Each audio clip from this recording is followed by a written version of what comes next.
Adolf Hitler. Early years.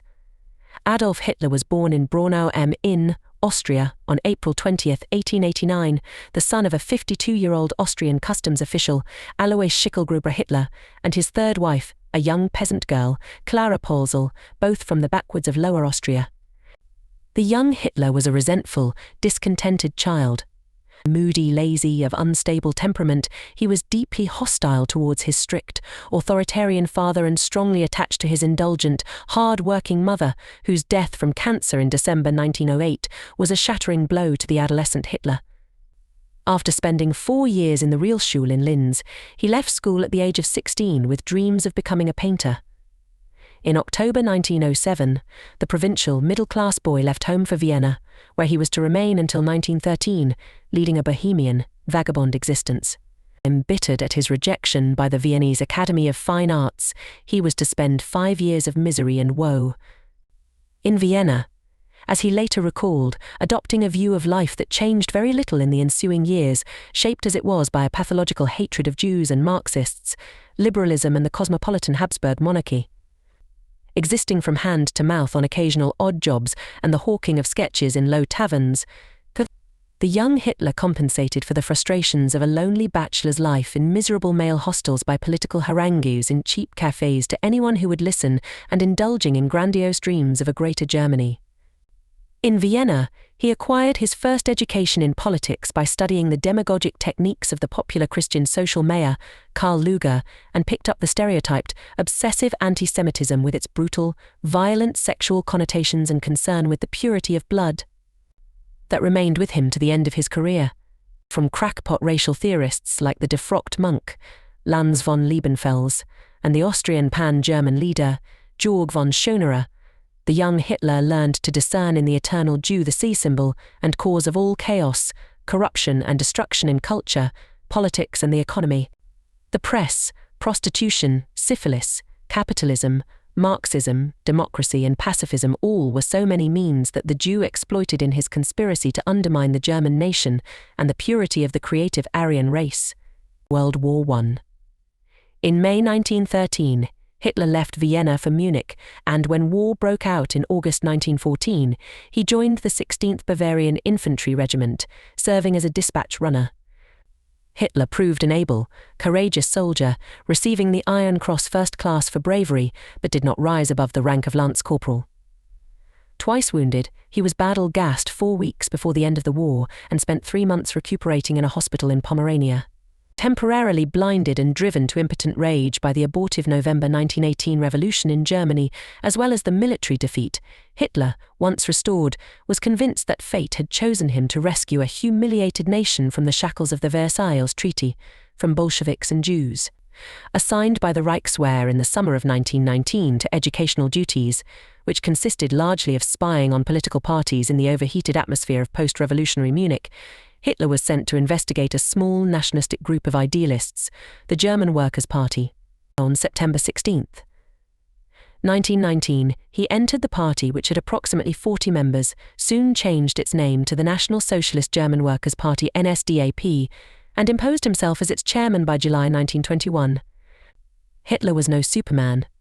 Hitler promoted the idea of the Übermensch, a biologically superior Aryan or Germanic master race of strong, tall, blonde-haired, blue-eyed Aryan supermen. The Nazis sought to breed such men through the Lebensborn program. Ironically, the only super characteristic he shared was blue eyes. Hitler was a 5'9", skinny, 155-pound no-one-knows, because he refused to undress for medical examinations, brown-haired Austrian. Hitler was a vegetarian who did not smoke or drink. Dr. Ernst Gunther Schenk, who studied Hitler's medical record, said Hitler's initial complaints were the colitis that had bothered him for years, a mild kidney condition and a problem with a leg injury suffered during World War I. Morel helped him with all 3 problems. From the date they met in 1937 until April 1945, Hitler had had absolute confidence in Morel. Besides resisting a complete physical, Hitler refused to be X-rayed. Many of his symptoms were psychosomatic, Schenk added. Almost daily, he complained to Morel about numerous pains. He demanded injections of invigorating and tranquilizing drugs, complained of headaches, stomach aches, constipation and diarrhea, constant colds, insomnia, and many other discomforts. He described every pain very carefully, and he complained bitterly. He was given hundreds of injections he believed would restore his energy and believed he would feel better if he could execute the generals that betrayed him. But in truth, he probably had an irritable bowel syndrome, and the stress aggravated it beyond his endurance.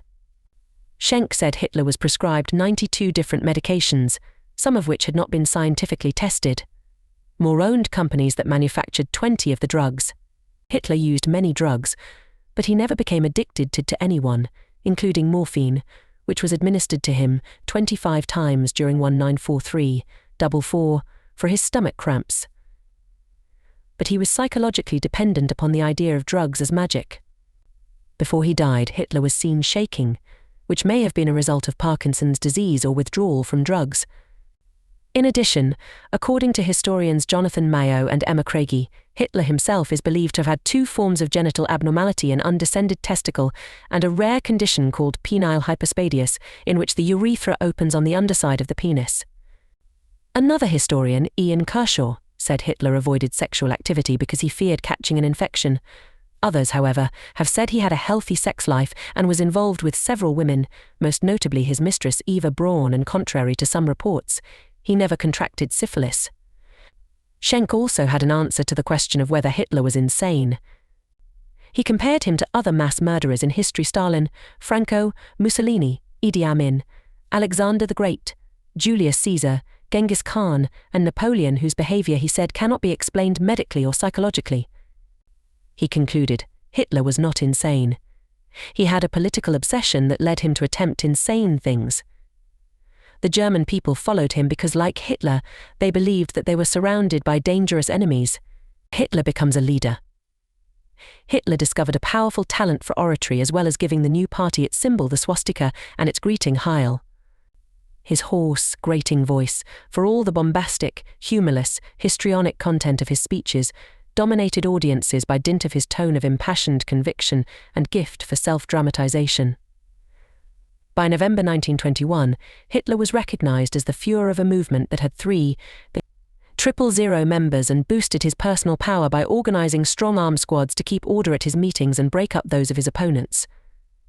Out of these squads grew the Stormtroopers Saar, organized by Captain Ernst Röhm and Hitler's black-shirted personal bodyguard, the Schutzstaffel SS.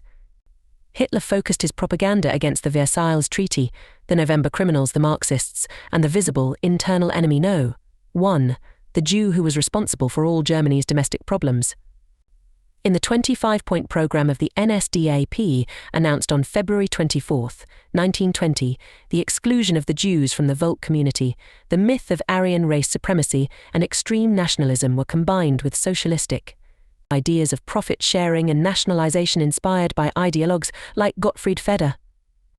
Hitler's first written utterance on political questions dating from this period emphasized that what he called the anti-Semitism of reason must lead to the systematic combating and elimination of Jewish privileges. Its ultimate goal must implacably be the total removal of the Jews. By November 1923, Hitler was convinced that the Weimar Republic was on the verge of collapse, and together with General Ludendorff and local nationalist groups, sought to overthrow the Bavarian government in Munich. Bursting into a beer hall in Munich and firing his pistol into the ceiling, he shouted out that he was heading a new provisional government that would carry through a revolution against Red Berlin. Hitler and Ludendorff then marched through Munich at the head of 3,000 men, only to be met by police fire which left 16 dead and brought the attempted putsch to an ignominious end. Hitler was arrested and tried on February 26, 1924, succeeding in turning the tables on his accusers with a confident, propagandist speech that ended with the prophecy "pronounce us guilty 1,000 times over." The goddess of the eternal court of history will smile and tear to pieces the state prosecutor's submission and the court's verdict, for she acquits us. Sentenced to 5 years' imprisonment in Landsberg Fortress, Hitler was released after only 9 months, during which he dictated Mein Kampf, My Struggle, to his loyal follower, Rudolf Hess, subsequently the Bible. of the Nazi Party, this crude, half-baked hodgepodge of primitive social Darwinism, racial myth, anti-Semitism, and Lebensraum fantasy had sold over 5 million copies by 1939 and been translated into 11 languages.